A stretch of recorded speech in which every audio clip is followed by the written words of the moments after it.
Right, well, Emma, would you like to come and tell all? Because Jen's on the edge of her seat.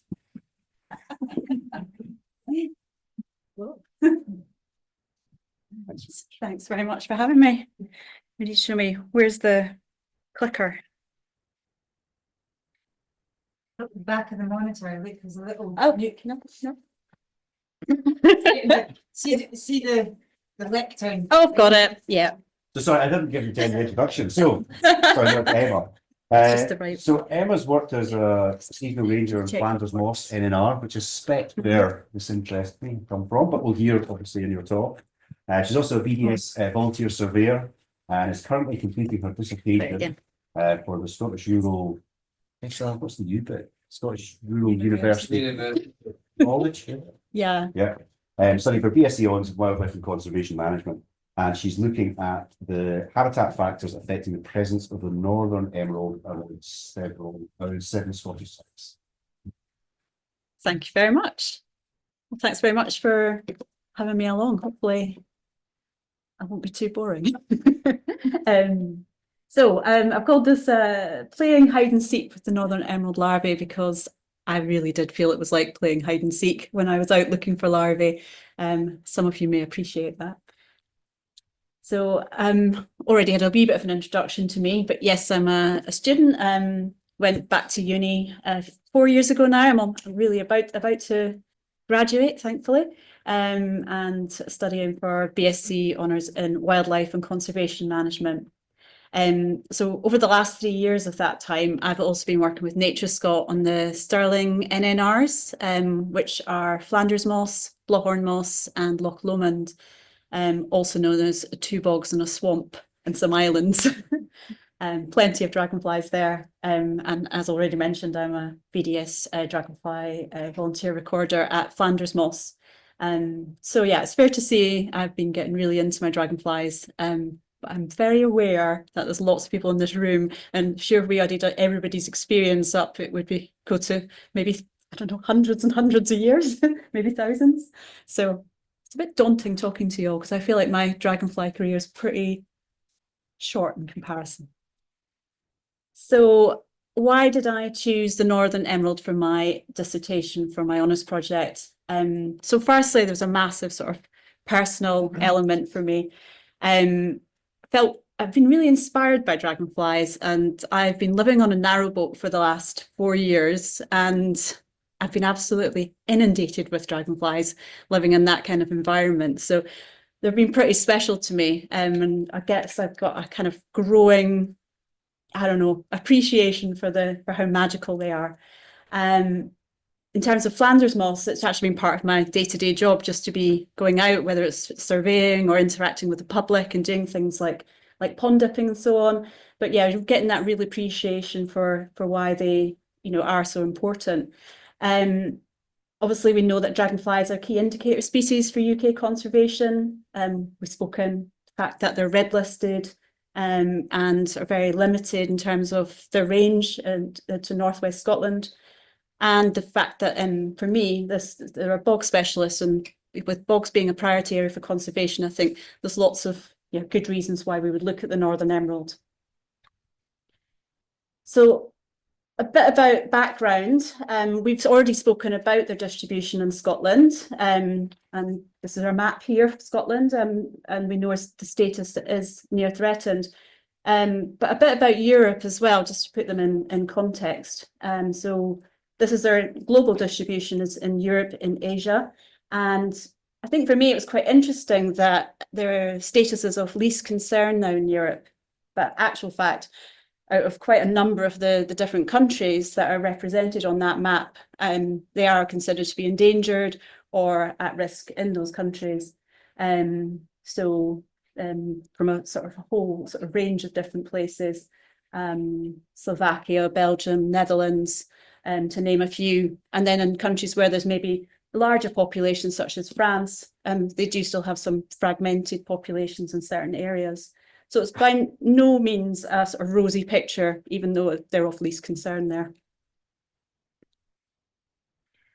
So when I was having a kind of look at the picture of what's the story with northern emerald? What sort of habitats do they like? I sort of focused in on a number of bits of research, but looked broader across the European piece, but also really got quite into the more recent UK studies. And so Pat has been incredibly helpful to me, both with her species review that she wrote in 2014, but also personally giving me lots of advice and information on where to look, as well as Luigi Cristofaro as well. So both their studies have been really invaluable in sort of painting a picture for me before I went out and about and doing my surveys. So as we know, they're a bog specialist. Luigi's research was pointing to the fact that there may be a preference there for woodland, in particular coniferous woodlands, as well as the sort of dense sphagnum pools. It's quite interesting to sort of read about the different types of pools that they may like to frequent, and so I wanted to get a bit more into that. Some of the areas for sort of further research that Luigi had highlighted were particularly around the sort of sphagnum species, but also concerning the water attributes as well. And he had said he would have liked to have looked more into that. So that's exactly what I've done. So this kind of blue patch here is the areas that I wanted to look at a bit deeper. They've come up a bit strange on this slide, but not to worry. You can still see them, but yeah, effectively have a closer look at what's the water like, what's the sort of content of some of the things beyond just pH and temperature and so on. I wanted to look at pool types, the sphagnum, what sort of condition the sort of surrounding peatland was in, the depth of that, as well as what other dragonflies and invertebrates were present. That's just my project aim. So it was to investigate the habitat factors in relation to presence, absence and abundance of the northern emerald dragonfly larvae at Scottish sites. And I should say that I chose larvae mainly because of the weather. I knew that I was going to be out and about travelling around, and as we all know, we all live in Scotland and we just can't guarantee that we're going to get a nice sunny day. So that's why I went for larvae. Although I did see quite a few adults when I was out and about. That's me on Flanders moss. So these are my objectives. I'm not going to read them word for word, but in terms of my dissertation, that's what went in. But I was basically looking at the habitat, environmental and climate factors of the sort of the pools that I was looking at. Also wanted to look at specific sphagnum species, proximity and types of woodland, and then having a think about implications for habitat management. So on to methods. These were the sites that I decided to survey. So there was 7 sites in total, spread around Scotland. I had Dundregan. In Abernethy, I had the 2 sites, Gartonwood and Tullochmoor. Just south of there, I went to US Lochans, then Leannoch Ponds in the Trossachs, Flanders Moss, and Moyne in the west there. I took a line transect approach, and so at each of the sites, I sampled 6 to 12 pools, and that they were at sort of intervals of 50 to 100 metres. Really depended on the type of pool, type of site that I was at, as to how many pools I was sampling, how long I had in the day to get around it sort of practically. Yeah, and each of the pools I was taking measurements and readings and collecting samples. So was looking at dissolved oxygen content, pH, temperature, took peat depth readings, pool depth, perimeter sizes. So quite a sort of a number of readings. As well as that, I took away samples of the water and sphagnum as well, just to confirm that my ID was correct. And then finally got on with the guddling. So using the classic colander approach. I was quite interested to hear earlier about the plunging method with the tray. I think that's going to be worth a shot, because it is tricky getting in about sphagnum, and particularly when it does get a kind of silted up like that. So yeah, but that was quite a learning approach for me, because my previous sort of pond dipping had all been, I guess, in pools which weren't so dense with sphagnum, you can just go in with a kind of classic net. But I think I got the handle on it eventually. But yeah, those were the methods at the site.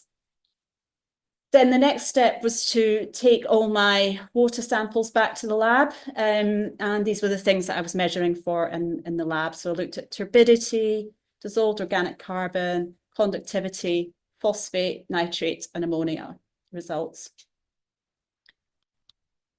And moving on. So let's have a talk about the results. What did I find out? So I wanted to kick off with just talking about each of the sites and give you a bit of a flavour of the fact that actually there's, I think, quite a variety of habitats reflected here. And to me, it felt quite nuanced when you're getting into the kind of more micro factors at each site. So the top two on the left there, that's Flanders, and then there's Moyne and both of those sites are lowland raised bogs, but actually a bit different from each other. On the Moyne site, you'll see that's a long ditch, which sort of is a cross section of the site. At Flanders, they did have ditches there as well, but actually where I found larvae was in sort of smaller pools and a kind of more pristine area. So at Flanders Moss, there's been, I would say, the westerly side of the site, for those of you know it, that's the kind of area where the public doesn't really go. It's not needed any restoration. It's pretty much in absolute perfect condition. And that's where the adults are generally seen and where I found the larvae. So Moyne was the longer ditches where I found the larvae, but actually that's the only place that I looked there. And really because of practicality reasons, I think it'd be great to do, looking everywhere, but it's just not possible to go everywhere. The next couple of sites we're looking at, so just I think that is Uith Lochans is the next one. So some of you might already know Uith Lochans. It's really a fantastic spot for northern emerald, and just generally going there anyway, it's a beautiful area. So there's 4 main lochans, but with a bit of a boggy area in the middle. Lots of rich sphagnum species there. I would say it felt like there was sort of more little smaller pools, as well as sort of runnels and sort of sphagnum lawn areas. But bits of that had quite dried out when I was there.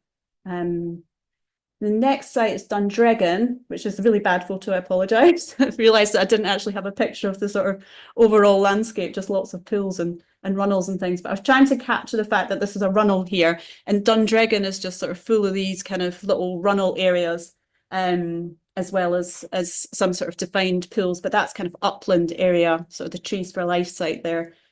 Also had sort of recently planted conifers quite nearby, as well as some ancient woodland dotted along sort of the local stream, the Altrose stream there. The other sites, we've got Liana Ponds is a really wonderful place. I was quite fortunate to go there on a really sunny day, so it was absolutely teeming with dragons and damsels. And the pools out there, so it's kind of a section which is in the middle of a plantation, so it's been clear felled, and then its FLS site they've dug in. I think I can't remember how many pools it is exactly, but they've got a number of man-made pools in there, which they put in for habitat creation around about 20 years ago. So it's a real I've just found it a real dragonfly hotspot, and both for normal emeralds, but also all other species as well. And then we've got Tullachmore, which is there was a sort of right mix of habitat there. Sort of started off at some of the bigger pools and then headed off onto the kind of blanket bog area, which was more sort of runnels and classic sort of peatland pools. But I'll speak a bit more about that in a minute. And then finally Garton Woods, which was a sort of mix, again, right in the woods, lots of pools dotted through there, lots of runnels as well. But yeah, surrounded with mainly pine. So another beautiful spot. But so I knew that Garton Woods had been, a site, a sort of previous a successful site for finding larvae, which was one of the reasons that I went there. But actually didn't actually find anything there. And something that I did observe when I was through there was that the pond in particular, we spoke a lot today about those kind of silting up ponds, Gartonwood in particular, that the ponds were really like that. So it was very sort of difficult to survey in them, and the pools that I was able to survey, and just really wasn't finding very much. Although the sort of larger pools, I was finding quite a lot of other species like four-spotted chaser and so on. So these were the actual larvae numbers that I found. I didn't find many in terms of northern emerald across the sites. So it was 10 in total, 1 at Uathlochans, 3 for Liana Ponds, 2 at Flanders Moss, and 2 at Dundregan and 2 at Moyne So none at Abernethy or Tullochmuir, sadly. I'm not going to go through this, don't worry, all the stats, but this is kind of an overview of all the numbers. If anybody really wants to drill down into the numbers, you're very welcome to come and see me, or I'll share my dissertation with you. You can see things in more detail. But I just wanted to flag up some of the things that were maybe of more interest or that had come through in my statistical analysis.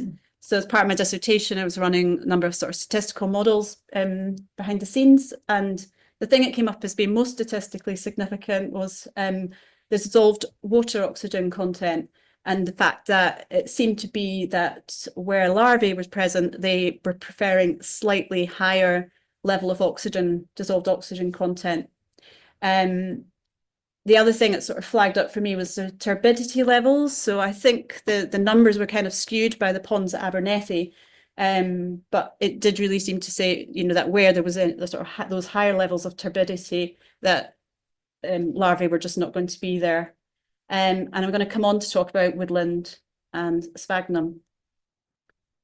Because, well, with woodland and sphagnum, both of these things have come up before. So I just wanted to kind of delve back into that a little bit more detail. So the woodland distances across the sites were quite varied, actually. So, you've got some of the sites had the woodlands quite close to the pools that were sampled, but some of them there was quite a sort of range of distances. And you'll see from this second graph here, this is where larvae was present or absent and the distance. And it does seem to confirm that the larvae are mostly closer to where woodland is. However, there was that outlier at sort of 220 metres.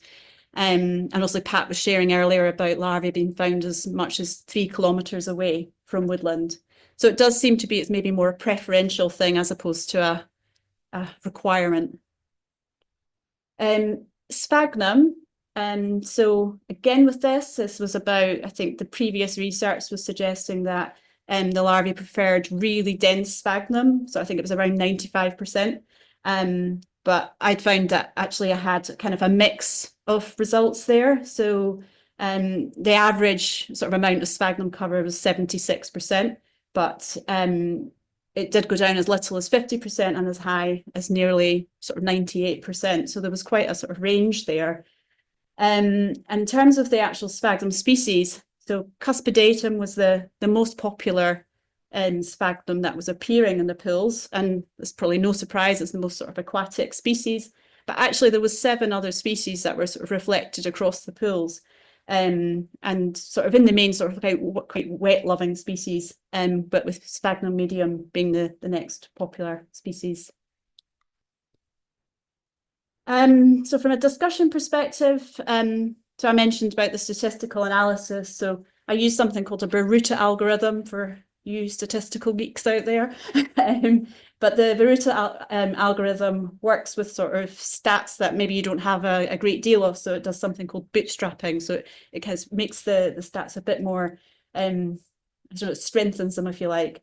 But the things that came up as the sort of top 3 important factors to look at were dissolved oxygen, which came back statistically significant, as I mentioned. And common hawker presence came back as the second most important. And that was, it showed a sort of a positive, a slightly sort of positive influence. So where common hawker were present, they would be more likely to find northern emerald. But conversely, the four-spotted chaser presence had a slightly negative effect. So whether those things are completely true, it was very low numbers, but those were the sort of results that came out of the stats analysis. And I've mentioned woodland and sphagnum because those had come up in the previous research and wanted to look at them. In terms of limitations, so some things I wondered about, because it's always good to have a bit of reflection on what you're doing. But timing, I think, of the surveys wasn't ideal. So for certain reasons, I couldn't start when I originally wanted to. So the surveys didn't start until August. I ran them through to October. And with the sort of emergence period for Northern Emerald running sort of May to August, it didn't entirely overlap. And I wonder if I had surveyed earlier in the season that there might have been more sort of ready to just pop out and emerge, that I would have maybe seen a few more larvae in the pools. I did mention before that I spotted some dried out areas, and so what I'd done previous to the surveys was going to do some site recce's, usually sort of a month, 2 months in advance of the surveys. And when I'd gone originally, some of the pools that I'd seen, say, a couple of months before, just weren't there anymore when I went back. So that was like, you know, a couple of months on in the summer. And it wasn't that dry a summer last year. It was quite wet, actually. Although what I did look at was at the weather patterns and saw that what it felt like was a lot wetter in the west than it was in the east. And there were some areas in the east that were a bit drier. So maybe that sort of reflects those pools in the sort of more easterly sites. But it was really hard to survey certain places, and actually I just had to exclude whole areas that I might have included because they were just, you know, it'd be too difficult to get the colander in and about without damaging the habitat. And then finally, one thing I would have probably liked to have done differently was select different sites and maybe choose some more over to the northwest, just to get that kind of reflection of maybe some of those stronghold sites, and not have ones that are just on the margins. The pool selection process itself as well, I took a really random approach, and potentially I could have been more selective in what I was doing. So implications for future research and things to think about. So yeah, there was low findings. So that does mean, you know, in terms of the statistical side of things, you probably don't have as much weight in terms of the results. But the water results does seem to sort of back up the fact that this is a bioindicator species. I did think that, you know, with the results, I mean, I can certainly share, if anybody's interested, some of the wider results, those things like peat depths and pool depths and so on. This, the results really seem to cover quite a wide range of parameters. So it does sort of suggest that the Northern Emerald can exist in quite a number of different types of pools and in different types of areas, you know, whether we're talking about sort of deep peat areas such as those lowland raised bogs or in sort of more marginal areas. I also wondered about sort of transitional zones from that perspective, like maybe something to think about the future, like lag fen, and whether, you know, whilst we look at creating pools on sort of those big bog areas, maybe we can think about creating some pools and areas on those sort of more transitional zones. And so with climate change, we do know, you know, we've spoken a lot today about climate change, that, you know, these drier zones might become more and more frequent, and obviously the Dragonflies in the Bog project's aiming to tackle that by, you know, creating more habitat. So conservation is really vital. Pool creation, depth, and thinking about the different depths and maybe having a variety of depths within complexes to help sort of counter that effect of drying and providing options. And monitoring, I think, does need to be key to understanding this species further. So it's really hard to get a sort of a handle on, you know, are they there and in what sort of quantities.